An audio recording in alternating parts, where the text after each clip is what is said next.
김현정의 뉴스쇼 CBS 라디오와 함께하고 계십니다. 저는 퇴근길 시사자키 정관용입니다. 청취자 0535님 명쾌 월간 유인태 그러셨는데요. 예.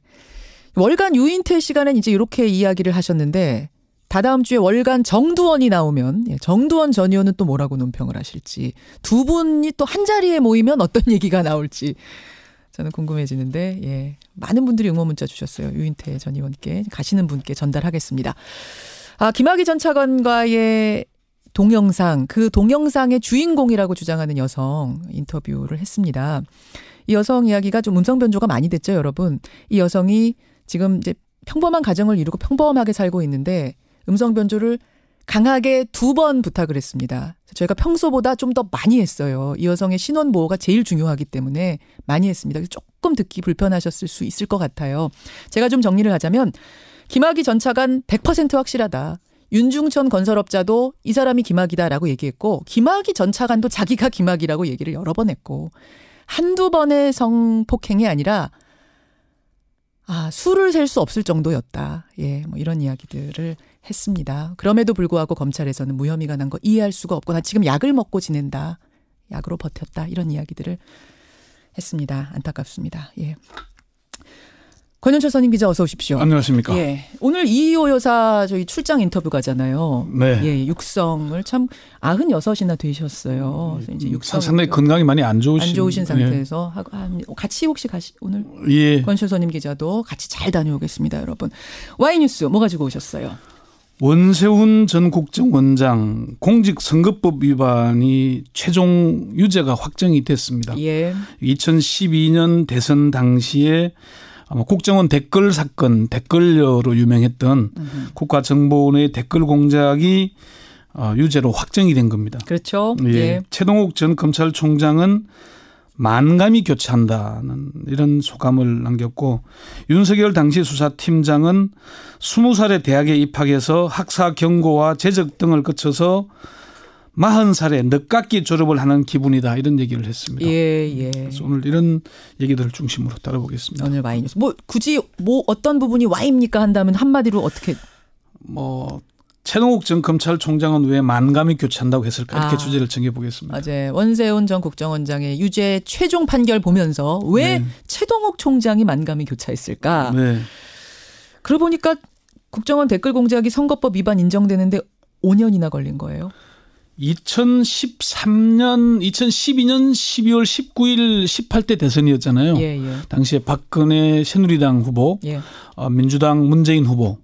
이때 이제 빚어진 것들입니다. 그러니까 5년도 더 걸린 거죠. 사실은 사건이 일어나고 나서는. 그렇죠. 기소된 지 4년 10개월 특별수사팀을 구성해서 수사에 착수한 지 만 5년 이 걸린 겁니다. 어제 그 김명수 대법원장의 판결문 낭독 잠시 한번 들어보시죠. 예. 원심이 선거운동이라고 인정한 사이버 활동은 객관적으로 공무원이 그 지위를 이용하여 선거운동을 한 것이라고 인정됩니다.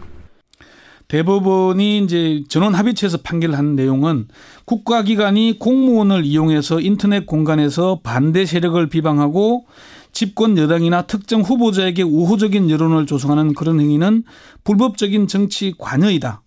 또 공직선거법상 선거운동에 해당돼서 공직선거법 위반이라는 겁니다. 예. 선거와 관련해서 공무원의 중립 의무에 대해 명확히 한 판결이라고 대법원은 의미를 부여합니다.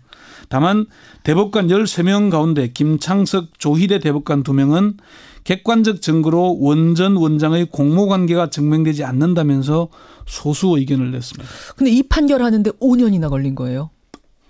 참 그렇습니다. 1심에서는 정치 관여는 유죄, 선거법은 무죄 판결 났죠. 항소심은 선거법 위반도 유죄로 판결했고요. 예, 예. 대법원에 가서 13대 0이라는 이해가 되지 않는 판결이 한번 나온 게 있습니다. 그렇죠. 여기에 이제 청와대의 관여 얘기가 있는 것이고 그러고 나서 파기환송심을 판결하는데 25개월이 걸렸습니다.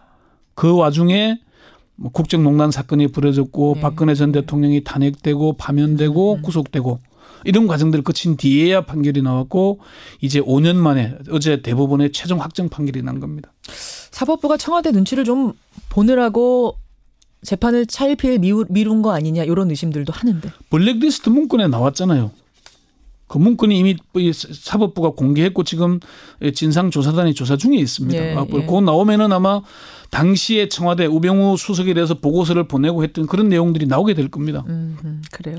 그런데 최동욱 전 검찰총장이 어제 이 소식을 듣고 만감이 교차한다 그랬어요? 예, 어제 통화를 해봤는데 판결 기사를 보면서 마음이 짠했다. 예. 만감이 교차했다 이렇게 소회를 밝혔습니다. 예. 최 전 총장은 선거법 위반 확정 판결에 대해서는 뒤늦게 남아 진상이 제대로 규명이 되고 그에 합당하는 사법부 판결이 내려진 데 대해서 다행이고 사필 규정이라고 생각한다 이렇게 얘기를 했습니다. 윤석열 수사팀장 박형철 부팀장 그 당시 예. 이분들 소회도 들어보셨어요? 네, 윤석열 수사팀장 현 서울중앙지검장이죠. 그렇죠. 아까 말씀드린 대로 20살에 대학에 입학했는데 학사 경고받고 제적되고 우여곡절을 겪어서 이제 40살이 돼서야 졸업하는 기분이다 이렇게 얘기를 했고요. 박형철 부팀장은 통화는 했는데 최 전 총장이나 윤석열 수사팀장에게 물어보라면서 답변을 피했습니다. 이분은. 현재 청와대 민정수석실 반부패 비서관으로 재직 중이니까 청와대에 있으니까. 말을 아꼈습니다. 자, 그럼 최동욱 전 총장은 왜 만감이 교차한다고 했을까? 왜입니까? 이게 다시 이제 2013년으로 시기를 돌려보면은 최 전 총장이 검찰총장에 취임한 지 2주 만에 경찰이 국정원 댓글 공작 사건을 송치를 합니다. 네. 그게 이제 공소시효가 2달밖에 안 남았어요. 그러자 당시 최 총장은 특수부와 공안부 검사들로 특별수사팀을 구성합니다. 예. 수사팀장의 특수통인 윤석열 여주지청장, 부팀장의 공안통 선거법 전문가로 불리던 박형철 검사를 그렇게 한 겁니다. 2달간 수사를 정말 열심히 했죠. 그렇지만 검찰의 의중과 달리 황교안 법무부 장관이 공직선거법 위반에 대해서 불기소를 주문하면서 최동욱 검찰총장과 정면 충돌했습니다. 총장직을 그만둬야 될지도 모르겠다 이런 얘기 흘러나왔고. 기억나실 거예요. 예.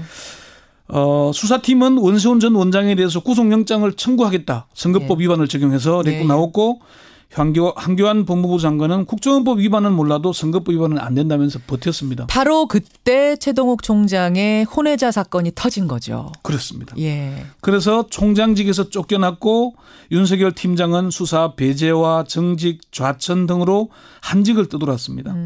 부팀장으로서 선거법 위반 혐의 입증 수사와 공판을 주도하던 박형철 검사도 감봉과 자천을 겪다가 2016년 결국 사표를 내고 검찰을 떠났죠. 그렇죠. 최 전 총장은 총장이 수사나 재판 과정에서 외풍을 막아주는 그런 역할을 해줬어야 하는데 중간에 개인적인 사정으로 그만두면서 윤석열 팀장과 박형철 부팀장, 수사팀 검사들이 직접적으로 외풍을 맞게 되고 불이익을 받고 고생했다. 그동안 고생한 것이 안쓰럽고 미안하고 고맙기도 하고 그래서 참 그런 만감이 교차한다 그런 얘기를 했습니다. 그래요. 그때 당시 검찰이 국정원의 댓글 공작에 대해서 적극적으로 수사를 하게 된 이유는 뭡니까? 물어보셨어요? 사실 최 전 총장에게 물어봤더니 청와대의 의중이 원칙적으로 수사라는 것이었다고 얘기를 했습니다. 원칙대로 수사하라 그랬다? 예. 청와대가 그때? 예.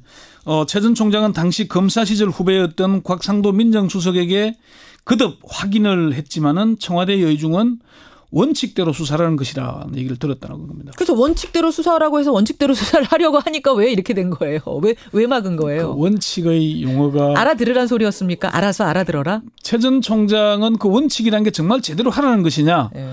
그러면은 청와대가 정말 대통령이 관련이 없구나, 문제가 없겠구나 하고 원칙대로 했다는 것이고 청와대는 원칙대로 하라는 것은 이미 대통령이 다 됐고 선거가 끝났으니까 알아서 하라는. 그거 알잖아 원칙. 우리가 원칙이라고 하면 딱 알아들어야지. 이런 거였던 거예요. 아마 그렇게 됐던 걸로 보입니다. 윤석열 서울중앙지검장은 당시에 수사팀 검사들의 입장은 2가지였다고 말했습니다. 뭡니까? 하나는 정보기관인 국정원이 선거에 개입해서는 안 된다는 민주주의 대원칙이라는 측면이 하나였고 또 하나는 검사들이 대부분이 보수 성향이잖아요. 그렇죠. 국가안보기관이 정치에 개입하고 이래서는 안보기관 제대로의 본연의 역할을 할 수 없다는 입장, 요 2가지였다. 윤 검사장은 국정원이 국민의 신뢰와 사랑을 받아야만 안보기관으로서 소임을 다할 수 있는데 한쪽 편에 붙어서 정치 관여를 해서는 안보기관이 국민의 사랑과 신뢰를 받을 수 없고 제 역할을 할 수가 없다. 솔직히 국정원 사람들은 우리가 미울지 모르지만은 국정원이 강력한 안보기관으로 거듭나기를 바라는 마음에서 수사를 열심히 오히려. 했다. 이렇게 얘기를 했습니다. 그러니까 이게 어떻게 보면 굉장히 합리적인 보수들, 바른 보수의 생각인 네. 거잖아요. 그렇습니다. 그 제대로 한 거죠. 사실. 예. 그래서 우리는 원칙대로 한 거다. 이게 네. 윤석열 검사장 얘기인 거예요. 자, 그러면 법원의 판결이 5년이나 걸리고 네. 롤러코스터 타듯이 왔다 갔다 한 거, 요거 한번 들여다보죠. 이제 검찰 쪽은 그랬고 네. 법원으로 가보는 겁니다. 이게 2013년 6월에 기소가 됐거든요. 예. 그런데 2014년 9월 11일 1년 3개월 만에 1심 판결이 났습니다. 그렇죠. 국정원법 위반은 맞지만은 선거법 위반은 아니라는 판결이 나왔습니다. 예. 그러자 당시 수원지법 성남지원 김동진 부장판사는 1심 판결이 난 뒤에 법원 내부 게시판 코트넷에 법치주의는 죽었다는 글을 올렸습니다.